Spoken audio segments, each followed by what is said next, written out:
young, at 2-3 years of experience, and then at those days we joined as an assistant ship surveyor. So my main job is to go and learn all the classification rules. Just like now, I don't know how many of you have seen classification rules. Maybe not many. I'm sure in the library there must be some class rules. And the class rules have got many subjects. They cover many subjects over there. And you have to read that because they're written in something. Now you're all familiar with the SOLAS and such rules. They're written in that kind of a language. But in the classification rules, there's a lot of technical stuff also into that. So if you have a chance to go into the classification rules on missionaries and other things, you will understand. Actually, yesterday I was listening into Mohan's lecture on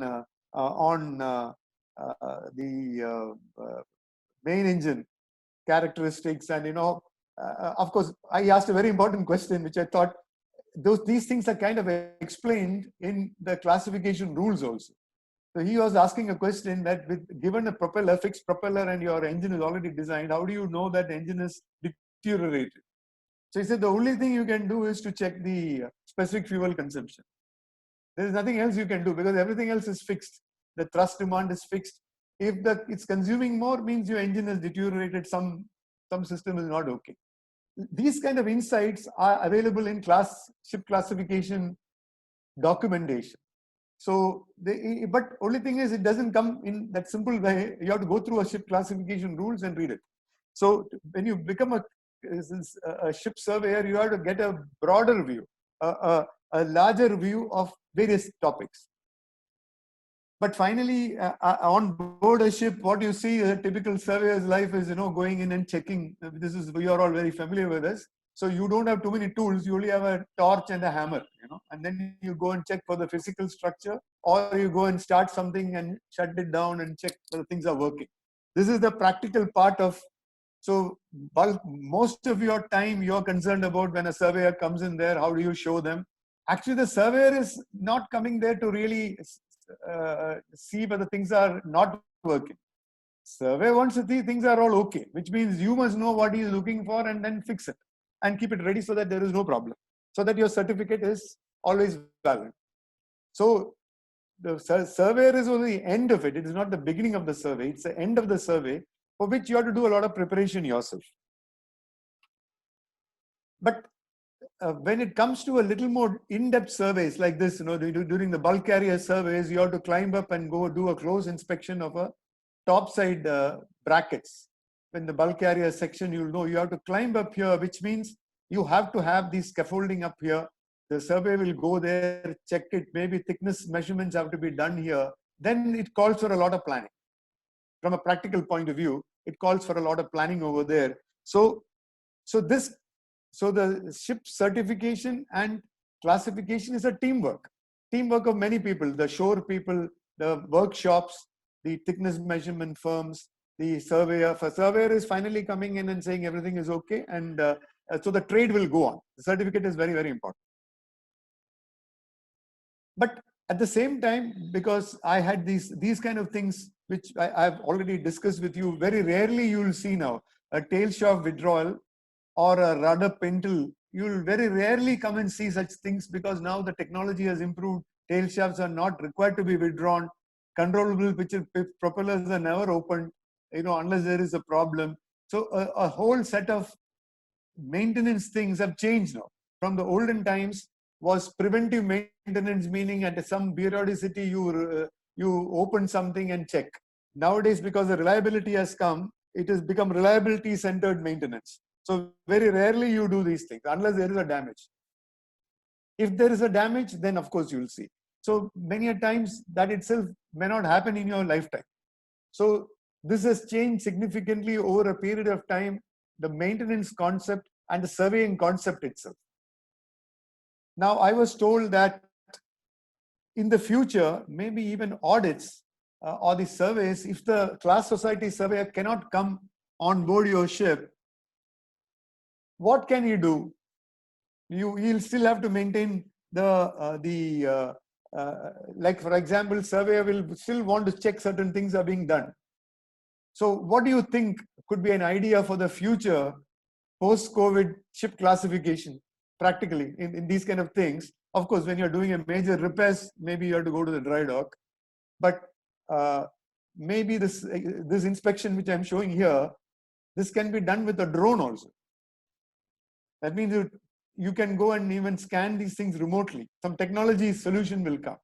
Now, for a situation like this, where a surveyor is coming there and going to inspect, maybe this is a surveyor, but the surveyor is not there, then how you can do the survey? Is it possible? Like we are doing a class through Zoom, will it be possible? No, sir. It won't be possible. Why? We can always share photos and then we can get approval or something. Now all of you are sitting with a mobile phone, right? Right. So you will have a mobile phone on board. Yes, So sir. he'll say, take a walk around No, the deck. You can show the deck, and then if he wants to see something, you can show him, and he will say, the checklist is there. Okay, walk through show some 10% of the hatch covers. Go to these places. He can also see it because you are showing your panoramic video. He can go and say, yes, these things are done, and he can share one custom application, which means a checklist will be on the side, and you will do the walk around. You don't really need your surveyor to come. I think this can happen in the future. That you will be a kind of a surveyor, and then the surveyor will be endorsing it. Okay, he says, yeah, this is correct, what you said. Whenever a thing he wants to capture, he can click, it will take us like a photograph. While you're walking with your phone, I'm sure you can make an application in which you can click there and you can take a photograph of that particular thing. If it is a condition of class, he can take a photograph and give a condition of class. Theoretically, it is possible to do a remote inspection. And I have a feeling this might happen. Because in the other industries, they're doing remote audits.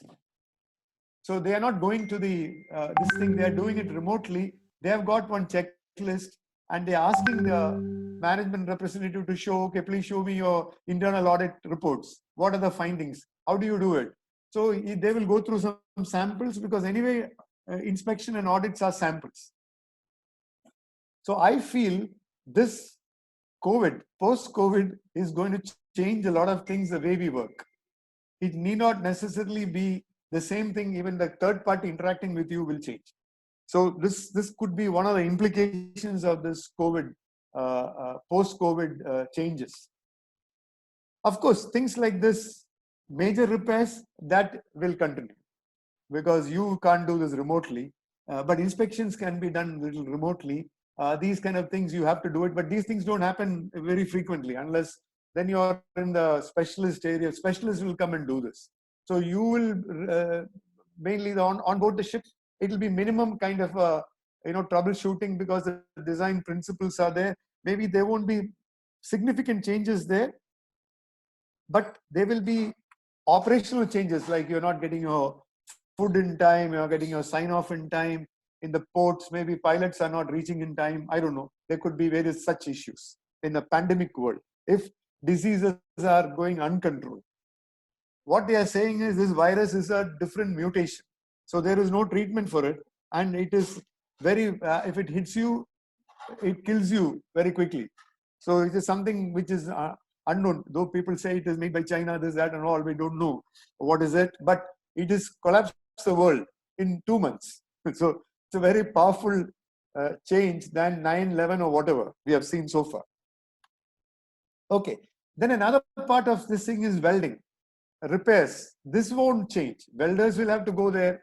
Welders will have to weld. Plate work will have to do. Grinding. All these kind of stuff will never change. These cannot change. And scaffolding will have to be built to go there. But this will become specialist work. They can't do it remotely and all. You have to do with physical labor will be there. Now what has happened, most industries, they are saying they got a serious problem with labor. Migrant labor is all have gone.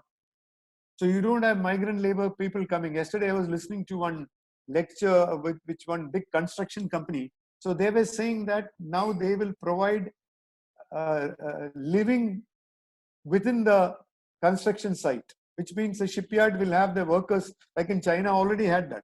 They will have their workers living there, coming in and doing things in a very close manner. Their temperatures will be checked. All this kind of stuff can happen. So